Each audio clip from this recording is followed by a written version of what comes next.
জন্মদিনের উৎসব পালন করাটা বোকামি।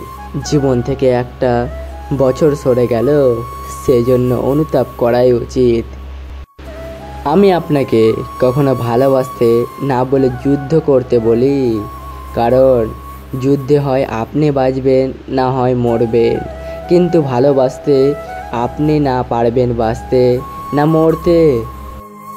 যারা আমাকে সাহায্য করতে মানা করে দিয়েছিল, আমি তাদের প্রতি কৃতজ্ঞ, কারণ তাদের ন্যায়ের জন্যই আজ আমি নিজের কাজ নিজে করতে শিখেছি। পৃথিবীর সবচেয়ে আনন্দের অনুভূতিটি হচ্ছে যখন তুমি একটি লক্ষ্য ঠিক করেছিলে, সেই লক্ষ্যটি পূরণ করতে পারলে।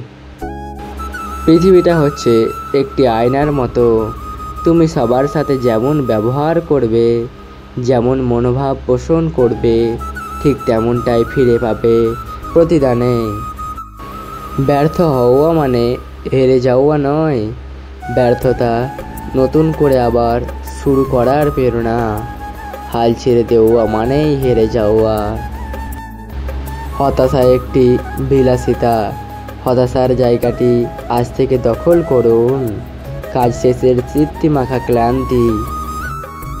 সুযোগ যদি তোমার দরজায় করা না নাড়ে, তবে নতুন একটি দরজা বানাও। আলো ছড়ানোর দুটি উপায় আছে, এক নিচে মোমবাতি হয়ে জ্বলো, দুই আয়নার মতো আলোকে প্রতিফলিত করো। হাজার মাইলের যাত্রা শুরু হয় একটি মাত্র পদক্ষেপের মাধ্যম দিয়ে।